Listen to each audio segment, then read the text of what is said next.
Ever been in a conversation where someone starts throwing around car terms like 300 horsepower turbocharged engine or front-wheel drivetrain, and you just nodded along, pretending you totally get it? We've all been there. The world of cars has its own language, and if you don't speak it, things can get real confusing real fast. But don't worry, you're in the right place. Welcome to AutoSphere, where we make cars simple, fun, and easy to understand. Today, we're going to break down those tricky car terms. What exactly is CC? What does RPM mean? And why do people care so much about horsepower? By the end of this video, you'll know all these terms and more, so you'll never feel lost in a car conversation again. And trust me, this isn't going to be one of those boring, complicated explanations. We're keeping it simple, fun, and straight to the point. Even if you've never popped open a car hood in your life, you'll still get it. So buckle up, get comfortable, and let's hit the road. Alright, before we dive into the technical stuff, let's talk about something a bit more visible. Car body types. Because let's be honest, we all have that one friend who calls every car a sedan. Here's the deal. Cars come in different shapes, and those shapes actually matter. We've got sedans, the classic four-door car with a trunk, coupes, like sedans but sportier and usually with just two doors. Then there are SUVs, taller, bigger, and great for families or off-roading. Hatchbacks, think of a small car with a trunk that opens up with the rear window. Pickup trucks, they're built to haul stuff, plain and simple. And wagons, kind of like a mix between a sedan and an SUV. More space, but not as big as a full SUV. And of course, we can't forget supercars and hypercars. These are not just fast cars. They're the insane high-performance machines that make your heart race just by looking at them. So next time someone calls an SUV a Jeep or a coupe a sports car, you'll know better. Let's talk about the heart of every car, the engine. Ever looked at a car spec sheet and felt like you were reading an alien language? 2.0-liter, 4-cylinder, 180 horsepower, 250 newton meters torque? What even is that? Well, buckle up, because I'm about to make it simple. Let's start with CC, which stands for cubic centimeters. It's just a fancy way of saying how big your engine is. Think of it like soda bottles. A 1.0-liter engine is like a small bottle. A 3.0-liter engine, that's a big one. The bigger the engine, the more power it usually has. But size isn't everything, because here comes horsepower. Horsepower is all about speed. Imagine having horses pulling your car. 1 horsepower equals 1 horse doing the work. So if you've got 200 horsepower, that's 200 horses under your hood. Sounds cool, right? But power alone won't get you moving. You need the right force behind it. That's where torque comes in. Torque is the muscle of your engine. If horsepower is how fast your car can go, torque is what gives it the push to get moving. Ever seen a sports car take off super fast? That's high torque in action. That's also why trucks have so much torque. It helps them tow heavy loads without breaking a sweat. Now let's talk about RPM, revolutions per minute. Simply put, this tells you how fast your engine is spinning. Ever hit the gas and hear your engine roar? That's because the RPM is increasing. More RPM usually means more power, but also more fuel being burned. So unless you love frequent trips to the gas station, keeping your RPM in check is a good idea. And here's where things get even more interesting. Turbocharged engines. Normally, an engine breathes in air on its own, just like you do when jogging. But a turbocharged engine, it's like jogging while someone shoves a giant leaf blower into your face, forcing an extra air. More air means more fuel can burn, which gives you more power without making the engine bigger. That's why a small turbocharged engine can sometimes be just as powerful as a bigger one. So, quick recap. CC is your engine size, horsepower is how fast it can go, torque is how hard it can pull, RPM is how much effort it's putting in, and turbocharging is like giving your engine a secret energy boost. So next time you look at a car spec sheet, you'll know exactly what it means. Alright, so now you know what makes a car powerful: CC, horsepower, torque, RPM, turbocharging. But here's the thing, all that power is useless if it doesn't reach the wheels properly, and that's where transmission and drivetrain come in. Think of your engine like a muscle. It generates power, but just like in a gym, if you don't use the right form, all that strength is wasted.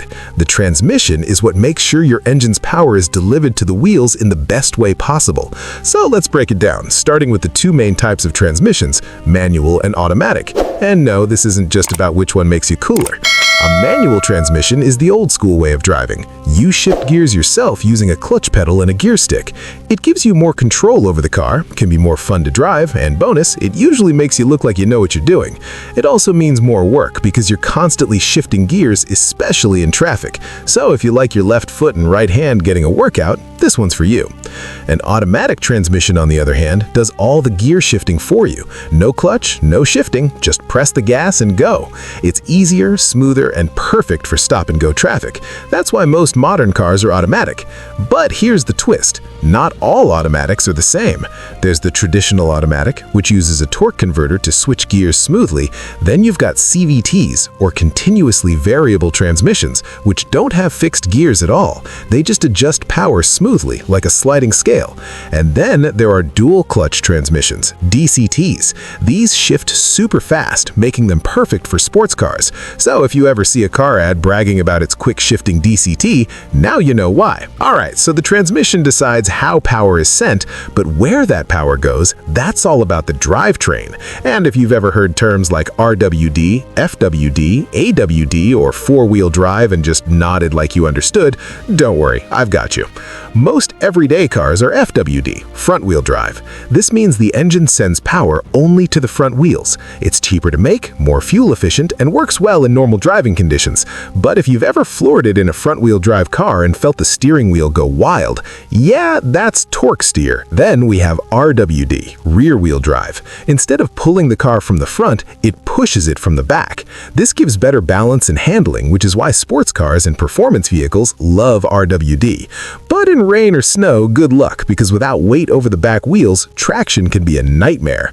And then there's AWD, all-wheel drive. This one's like the best of both worlds. It automatically sends power to all four wheels when needed, giving you better grip in slippery conditions. That's why AWD is popular in SUVs and performance cars.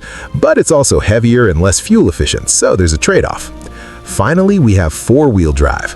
This one's like AWD's tougher, rougher cousin. It's designed for serious off-roading, sending power equally to all four wheels when activated. If you like climbing mountains in your truck, this one's for you. So, quick recap. Manual versus automatic decides how you change gears, while FWD, RWD, AWD, and four-wheel drive decide where the power goes.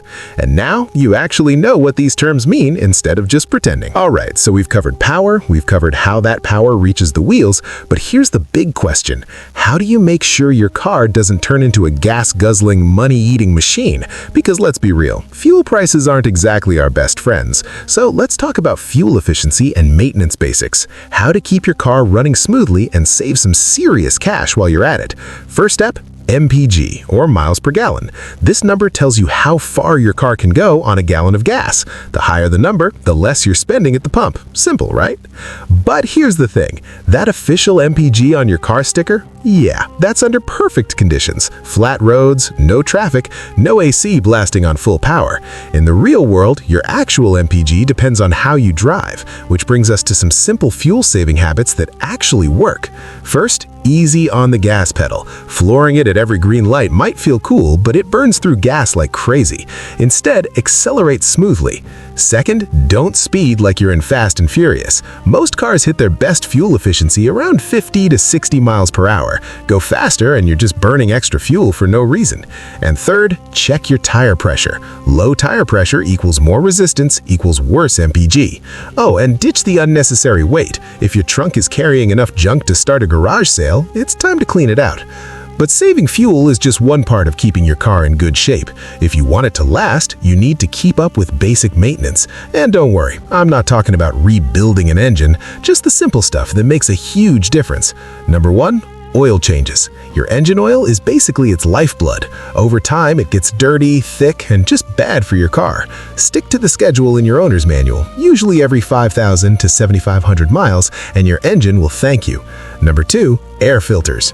A clogged air filter is like trying to breathe through a straw. Your engine needs air to burn fuel efficiently, so a clean air filter equals better performance and better MPG. Number 3. Brake pads. Worn-out brake pads don't just make that horrible squeaking noise, they also make stopping your car harder. If your brakes are making weird sounds or feel soft, get them checked before it's too late. And finally, check your battery. A dead battery is the worst surprise, especially when you're running late. Most car batteries last about 3 to 5 years, so if yours is getting old, might be time for a new one before it leaves you stranded. So there you have it. You've just gone from barely understanding car talk to actually speaking the language of cars. Now, when someone throws out terms like RPM, torque, AWD, or brake fade, you won't just nod along, you'll actually get it. And hey, if this video helped, drop a like and maybe even share it with someone who still thinks MPG stands for more pizza guys. And if you want more car tips, tricks, and easy-to-understand explanations, make sure to subscribe because we've got a lot more coming. Until next time, drive safe, keep your car happy, and remember, if something starts making a weird noise, don't just turn the music up louder, get it checked.